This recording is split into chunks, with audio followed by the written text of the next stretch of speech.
a todos, meu nome é Rafaela Giordano, fui bolsista de iniciação científica pelo PIBIC Unirio e fui orientada pelo professor Dr. Marcelo dos Santos, do Departamento de Letras, na pesquisa O Ensino de Literatura a partir dos arquivos de escritores brasileiros, em que nós tentamos relacionar crítica genética, arquivo de escritores brasileiros desde o século XIX até o século XX. Essa pesquisa surgiu de uma pesquisa anterior ao meu período de bolsa, em que estudei sobre o Graciliano Ramos e os seus arquivos literários, cartas, correspondências e textos de arquivo como os diários e os relatos de viagem. E daí partimos para pensar sobre como que esses arquivos de escritores surgem no meio educacional, principalmente aqui no Rio de Janeiro, mas no ensino de literatura no Brasil como um todo. A primeira questão que partimos nessa discussão teórica foi sobre como que o espaço literário e a subjetividade surgem na literatura e nos textos de arquivo. Então, a partir de Dominique Manguenot, um importante linguista, mas que também está muito preocupado sobre as questões literárias e sobre o arquivo, em que ele utiliza as três instâncias, né, do espaço literário na subjetividade do arquivo literário. Ele determina que nós temos três parâmetros, né, e três possibilidades de sujeitos em um texto de arquivo. O escritor, a pessoa e o inscritor, que é uma categoria que ele inventa e conceitua para pensar sobre esse sujeito que está se colocando no papel e se colocando no texto literário para além de um indivíduo que tem a profissão de um escritor, então o seu ofício de escritor, para além da subjetividade do indivíduo enquanto pessoa, mas principalmente sobre o indivíduo que se coloca no papel. E a partir dessa conceituação e diferenciação que Dominique Manguenot cria em seus ensaios, nós aumentamos e criamos essa construção para o meio educacional, que quando nós temos o texto literário, principalmente de arquivo, surgindo na educação, nós também temos três instâncias de indivíduos e sujeitos que surgem na sala de aula. As três instâncias seriam o professor, que é um sujeito dotado de suas experiências, de suas especificidades e de suas leituras de mundo. O estudante, que pode ser escritor de um texto literário, mas também o estudante que pode ser um leitor de um texto literário. E aí, com o passar da pesquisa, nós notamos que muitas vezes essas três instâncias vão sendo separadas no meio educacional, em que cada sala de aula vai acabar preferindo atuar com uma dessas instâncias específicas. Ora, determina que o professor é o foco do espaço literário na sala de aula, então somente a leitura e a escrita do professor, né, enquanto produção de sentido com o texto literário, importa. Ora, o estudante escritor vai estar sendo foco e, ora, o estudante leitor de um texto vai estar sendo foco. Isso vai partir muito do pressuposto de que cada sala de aula vai ter a sua especificidade, mas também qual é a formação docente que esse professor teve para poder estar atuando com esse texto de arquivo. Para falar especificamente sobre a literatura na escola, nós temos alguns problemas que foram evidenciados principalmente por Hildo Cosson, importante estudioso da área de letramento literário,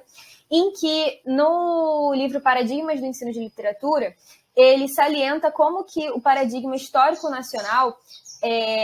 geralmente é levado como prioridade pelos professores de literatura no Brasil. E a partir dos relatos que foram feitos nos formulários que rodamos, que vão ser discutidos em breve, podemos perceber como que é um foco, e inclusive a partir de artigos, de outros estudos também,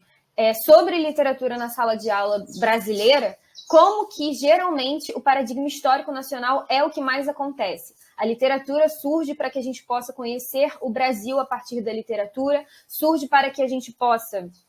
ter uma construção de uma identidade brasileira muito parecido com o que o Cosson já vinha dizendo que era um paradigma muito presente desde o século XIX e século XX no Brasil. E hoje, em 2021, nós ainda temos isso. Só que isso vai contra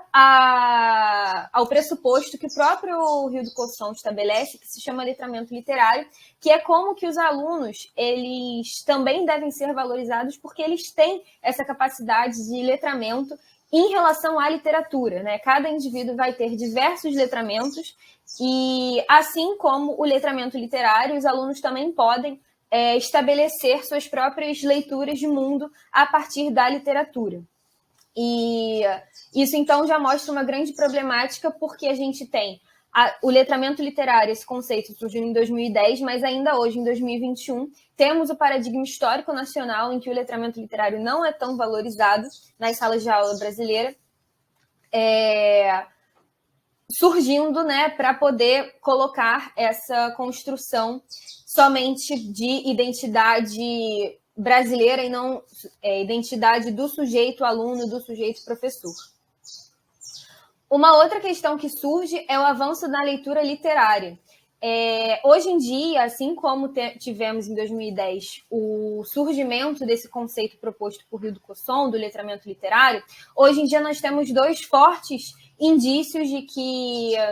esse paradigma histórico nacional ele não vai ao encontro das informações que são necessárias para que o aluno possa se formar no ensino médio. O primeiro deles é o Enem. O Enem parte muito do pressuposto nas questões de linguagens e suas tecnologias, de que o aluno precisa compreender os diversos tipos de textos e diversos gêneros textuais, então, sejam os literários, sejam os não literários, e isso quebra com esse paradigma histórico nacional, porque nem todos os textos, obviamente, que surgem na prova de linguagem vão ser estabelecendo essa construção identitária do Brasil. Pode ser interpretação de mundo, pode ser uma interpretação teórica, e isso tudo vai bater no paradigma histórico nacional, que é o que geralmente é valorizado, né, quando os professores de literatura pelo Brasil afora colocam somente a historiografia da literatura brasileira em foco nas aulas de literatura e de linguagens. O segundo ponto, que mostra um avanço também, apesar das suas contradições no seu texto, é a BNCC, que a partir de 2019 surge enquanto necessário para que as escolas possam estar atuando, né, com essa nova base nacional, que coloca que os próprios alunos eles devem ter a capacidade, isso é uma habilidade, uma competência necessária para que ele possa sair do ensino médio. Esses estudantes precisam estar atentos às diversas possibilidades de leitura de mundo e, inclusive, às leituras subjetivas, as leituras que são relativas a eles próprios, né? As leituras dos próprios sujeitos que leem e produzem textos. Então, quando a BNCC coloca isso, a gente tem um grande avanço em relação à leitura literária de arquivos, de textos de arquivo, principalmente de escritores, porque esses textos de arquivo dos escritores brasileiros, principalmente, eles vão estar trazendo justamente essa construção do olhar para o indivíduo, para o sujeito, para essa construção identitária de uma pessoa e de um indivíduo. Justamente por mostrar tantas contradições que todos os sujeitos estabelecem, assim como os alunos da educação básica brasileira.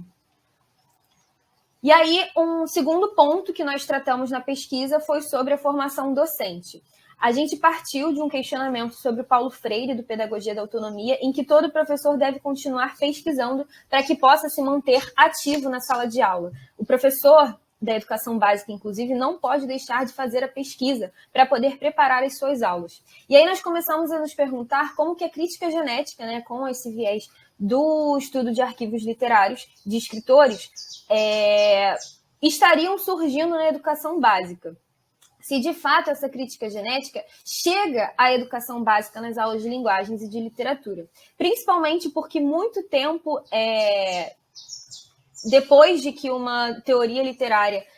esteja estabelecida no meio acadêmico, isso demora a chegar, obviamente, na educação básica, porque precisa passar por muitas consolidações, mas a crítica genética já se estabelece na teoria literária e, mesmo assim, isso não chega na educação básica. E aí, o segundo ponto, a partir desse pensamento de Paulo Freire, de que o professor precisa estar continuando e que a crítica genética não chega à educação básica, é a necessidade de uma formação continuada dos docentes brasileiros que estão atuando na educação básica. Muitas vezes, esses professores, principalmente fora dos centros urbanos, eles não continuam uma formação, eles param somente na graduação, e eles não acabam tendo contato com essas novidades acadêmicas que estão surgindo. E aí, a partir disso, nós partimos para um formulário sobre o ensino de literatura e aí, por fim de um recorte, né, nós estávamos estudando e estamos estudando como que o ensino de literatura a partir dos arquivos de escritores brasileiros acontece especificamente na cidade do Rio de Janeiro, tanto em escolas públicas quanto em escolas particulares. Isso se deu pelo objetivo de tentar associar a pesquisa, justamente essa proposta por Paulo Freire, à prática, tanto prática de sala de aula do docente, quanto a prática de leitura de literatura na sala de aula, quanto da leitura efetiva e da produção, em consequência, desses textos literários. E aí, focando principalmente nos arquivos de escritores, sejam correspondências, sejam autobiografias, sejam diários, relatos de viagem, enfim. E aí, a partir do formulário, nós fizemos uma categorização de algumas possibilidades que os docentes da cidade do Rio responderam. A primeira categoria foi sobre a leitura do autobiográfico na sala de aula. E aí nós tivemos esses quatro grupos de resposta. O primeiro grupo, que é o menor, é sobre a leitura crítica. Então, os professores, em menor quantidade em relação a toda a amostra, leem criticamente esse autobiográfico na sala de aula. A segunda parte, que é majoritária na divisão deste grupo, é a produção mesmo sem leitura. Então, os alunos produzem textos autobiográficos, mesmo que nunca tenham tido contato com aquele determinado docente, com estes textos que eles vão produzir. Então, a gente já tem um embate sobre a apresentação do gênero textual e a produção deste mesmo gênero textual. A terceira coisa é uma leitura zero, então a gente não tem nem a leitura, nem a produção destes textos autobiográficos, sendo que a própria BNCC fala que a gente tem que inserir esses gêneros na educação básica. E a quarta coisa, que vai justamente ao encontro do que o Cosson disse sobre o paradigma do histórico, é sobre a leitura como história ou curiosidade. Então, alguns docentes se mostrar o autobiográfico somente como uma curiosidade sobre o autor daquele determinado texto.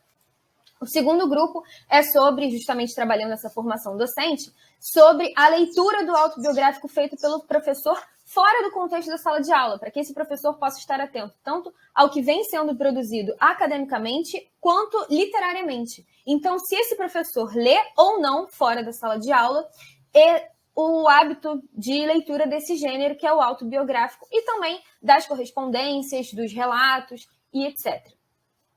A maior parte se disse que não contribui com essa leitura fora da sala de aula somente quando precisa trabalhar em um livro paradidático, por exemplo. E, por fim, nós separamos estes grupos de professores em dois. Um foi, como nós estávamos falando sobre o Rio de Janeiro especificamente, no formulário, nós falamos sobre as universidades públicas e da PUC do Rio de Janeiro, tendo como base que a PUC tem um programa muito parecido com os das universidades públicas, como a Unirio, a UERJ, a Universidade Rural, a Federal Fluminense e a UFRJ, e, no outro lado, as universidades privadas. E o principal resultado foi que a maior parte dos professores que fez uma formação, seja em nível de graduação ou de pós-graduação, lato stricto sensu, nas universidades públicas e PUC-Rio, tiveram uma preocupação maior nessa leitura crítica, nessa construção literária do fazer subjetivo do aluno na sala de aula, enquanto os professores das universidades privadas muitas vezes somente tocaram nessa questão da construção de uma literatura historiográfica e, às vezes, surgindo sem mesmo uma leitura, uma produção sem a leitura do gênero textual autobiográfico.